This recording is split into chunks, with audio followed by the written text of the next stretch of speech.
అక్కడిరి అకట సంచయ విధినే మందును కుంజరయూదం దోమ కుతుక సొచ్చెన్. రామకృష్ణ గారు, మీ కత్తికి ఇరువైపులా ముదిరే మరి, అందుకే కథకవి అయ్యారు. ధన్యవాదాలు మహాప్రభు.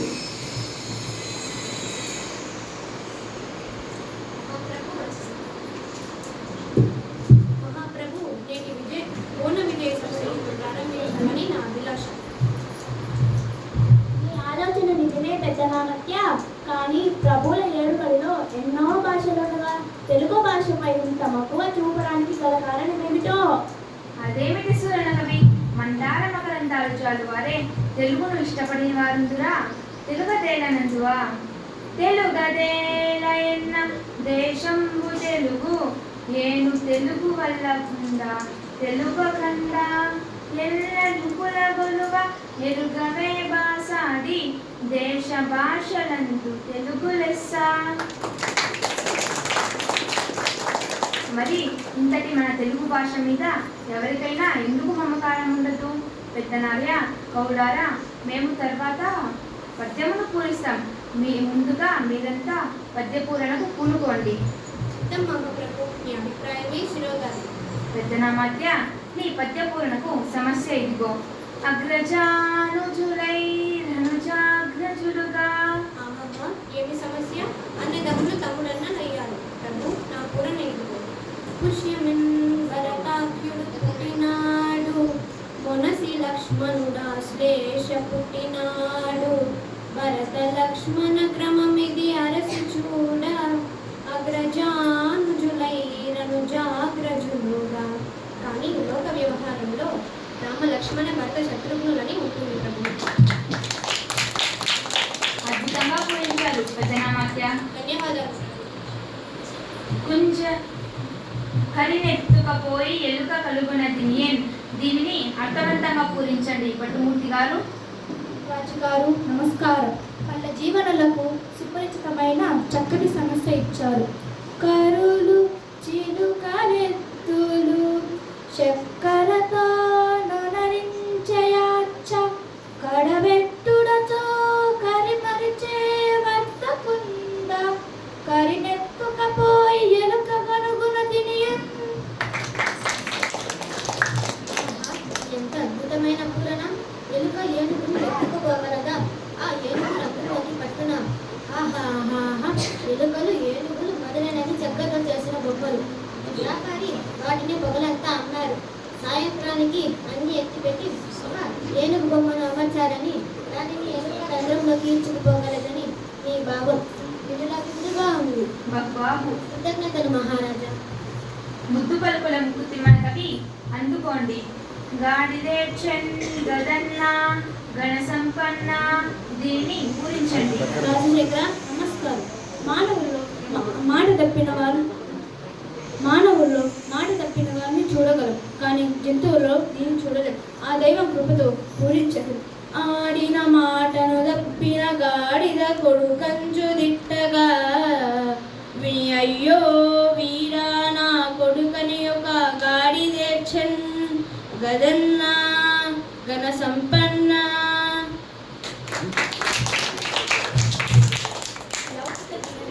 మైక్ దగ్గర పెట్టు. ఆడి తప్పిన జనుల హీన స్వభావాన్ని తెలుపుతూ మాట నిలబెట్టుకోవటం విలువను చాటారు. ఆడి తప్పే మనిషి గాడిద కొడుకని తిట్టినప్పుడు విశ్వాసానికి మారుపేరుగా నిలిచిన గాడిద ఏడ్చింది అన్నారు. మీ పూరణ బల. దూజటి సిమ్మన కవీంద్రులు లోకరీతిని భీతి లేకుండా పలికారు. ఇప్పుడు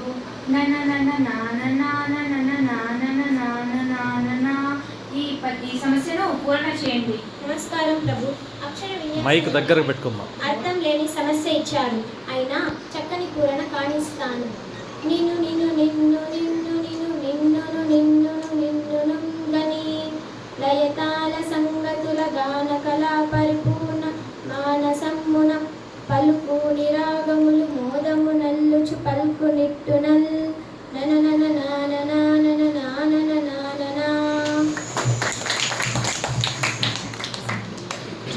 శ్రీకాళహస్తీశ్వరుడు మైక్ దగ్గర కవిత్వంగా పొందిన దూర్చుకు మన సభ గొప్పతనాన్ని గూర్చి పొలంలో పనులు చేసుకుంటూ లయ తాళానికి మిక్కిలి సంతోషంతో అనుకూలంగా ఈ కూలి రాగాలను అల్లుకునే స్థితిని కళ్ళకు కట్టితిరి. అద్భుతం. అవునవును, జానపద సుస్తూ జానపదం సత్యం చెప్పారు. స్తుతమతి అయినాంధ్ర కవి దూర్జటి పల్పులకే రగల్గెనో అతులిత మాధురీ మహిమా. తెలిసెన్ భువనైక మోహనోద్ధత సుకుమార వార వెంట జనతా జనతాపహారి సంతత మధురాధరోదిత సుధార సదారుల గొరుటంజుమీ. అద్భుతంగా చెప్పారు రామకృష్ణ గారు.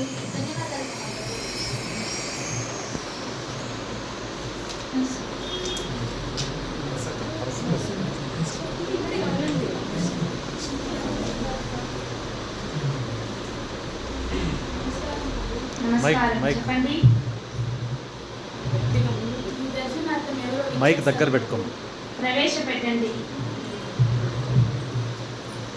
మైక్ దగ్గర పెట్టుకొని చెప్పండి. ప్రభువుల వారికి నమస్కారం. నమస్కారం, చెప్పండి. ప్రభు, నేను సకల భాషా కోవిదులను. మీరు ఎలాంటి పద్య గద్యాలు చెప్పినా ఆపకుండా రాయగలను. ఇతని పాండిత్యంలో తప్పులు వెతకగలను. నా పాండిత్యాన్ని పరీక్షించి తగిన బహుమతి ఇప్పించాలని కోరుకుంటున్నాను. రామకృష్ణ గారు, మీరు ఒక పద్యం అందుకోండి. చిత్తం మహాప్రభు. కవి గారికి నమస్కారం. నేను ఒక పద్యాన్ని చెబుతాను, రాయగలరా? అయితే అందుకోండి. పువ్వట బాబా. మరొకసారి చెప్పమన్నారా? పువ్వట బాబా తలపై పువ్వట జాబిల్లి వల్వగూదట చేదే గువ్వట చూడగణులు కవ్వట అరయంగనట్టి హరునకు జేజే.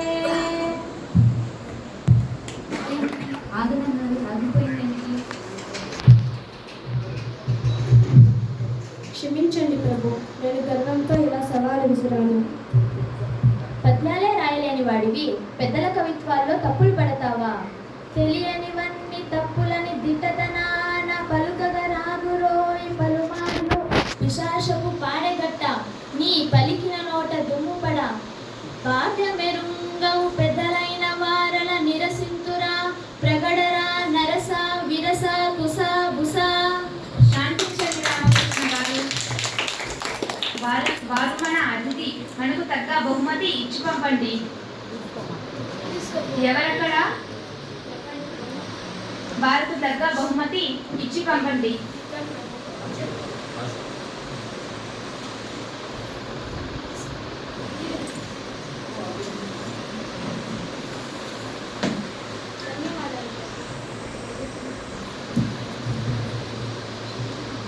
మల్లన్న గారు, మీ పాండిత్యంతో ఒక పద్యం చెప్పండి.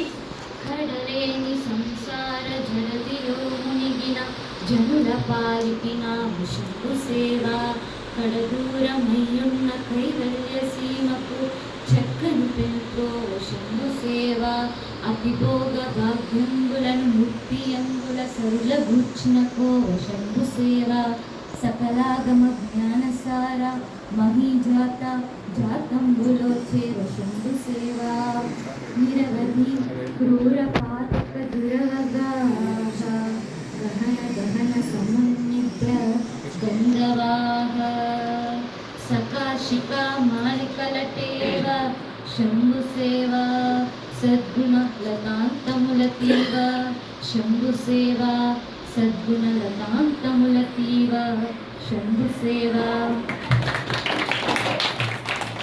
పద్యం బాగుంది మల్లన కవి. ధన్యవాదాలు. రామకృష్ణ గారు, తదుపరి మీదే ఉంటూ మీ పదగుంపనాన్ని మేమెరుగుదుము. మేక మరియు తోక ఈ రెండు దత్త పదాలతో ఒక శీర్ష పద్యం చెప్పండి. ప్రణామం మహాప్రభు. మమ్మేలిన దేవరా, నన్ను ఆదేశిస్తే కాదంటానా? ఆలకించండి మహాప్రభు.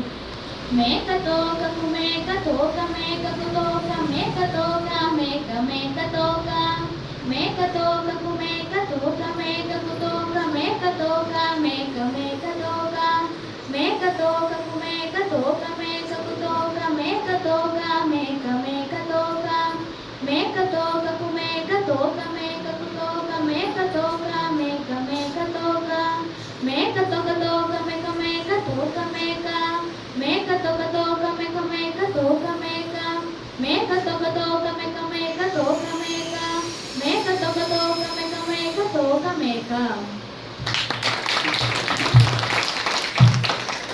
మీరు సామాన్యులు కాదు రామకృష్ణ. ఏమేమి మేకలు కాపలి మేకకై మేకలు తీసుకుపోతున్నాడా? ఒక మేక ముందు పోతుందా? ఆ మేకకు తోక వెనుక బాగాన ఉంటుంది. ఇలా మేకల ముందు పోతున్న తీరును మేక తోక అన్న దత్త పదాలతో చిక్కగా చెప్పారు. శభాష్ రామకృష్ణ కవి, మీ కవికి 2 వైపుల కవినే మరి, అందుకే మీరు వికట కవి అయ్యారు. రామభద్ర, గోలకొండ, మూలముండ, పూలదండ, కొత్తకుండ ఈ పదాలను ఆధారం చేసుకొని భారతార్థంలో ఒక పద్యం చెప్పండి. చిత్తం మహాప్రభు. రామభక్తుడైన నాకు భర్త అర్థం పూర్ణానిచను పూరణ చేసేదను.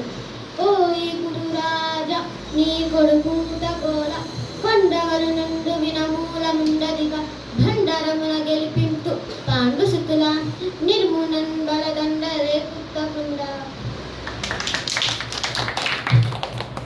ఓయి కురురాజా నీ కొడుకు దుర్యోధనుడికి ఒట్టి గోల కలిగిన మనస్సు, ఆకారంలో కొండలా ఉంటాడు కానీ బుద్ధి లేనివాడు. ఆ మాట వింటూ యుద్ధం వస్తే సర్వం నాశనం, యుద్ధంలో ధర్మబద్ధులైన పాండవులు గెలుస్తారు, నీ కుమారులు మరణిస్తారు అని చక్కగా వర్ణించారు రామభద్ర కవి. పద్యం బాగుంది రామభద్ర. కొత్తకుండను రేపు వత్తకుండా అన్నారు చూడు, అద్భుతంగా ఉందయ్యా. కృతజ్ఞతలు. తర్వాత పింగళి సూరన మా ఆరాధ్య దైవమైన శ్రీహరి దశావతారాలను గురించి ఒక పద్యాన్ని చెప్పమని వేరొకరు పంపారు. ప్రారంభించండి. శ్రీహరి భక్తి నికాయ శ్రీకృష్ణ దేవయ్య కోరినట్లే వినిపిస్తున్నాను.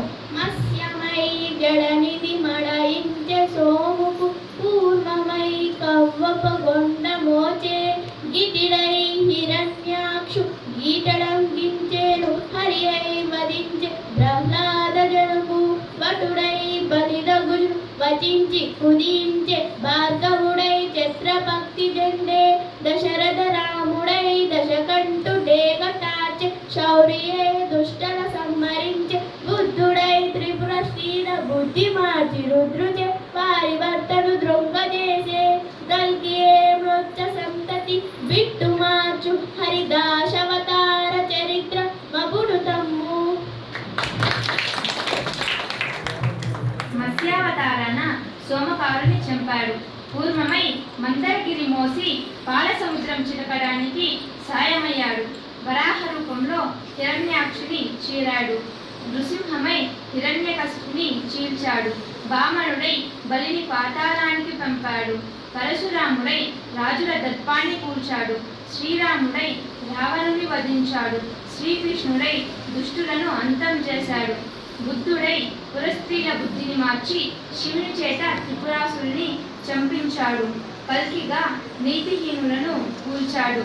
దశావతార కార్యకాలనాలను మనోహరమైన సీసంతో సభాసదులను అలరింపజేశావు. మహాప్రభు, వచ్చే దారిలో ఒక జానపదుడు ఒక సమస్యనిచ్చాడు. మీరు అనుమతిస్తే దానిని మీకు ఇస్తాను. తప్పకుండా.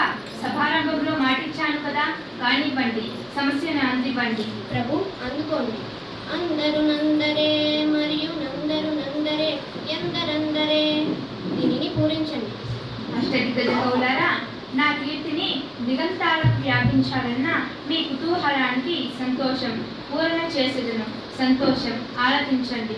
కొందరు పాండితీ ధనులు, కొందరు నాగరకుల్ భతావతుల్, కొందరు చాతురీ ప్రియులు, కొందరు నీతికి భూతికి సిద్ధహస్తులౌ గాయకుల్ మరియు కొందరు గాయకులందరూ అందరే. అందరు నందరే మరియు నందరు నందరే ఎందరెందరే.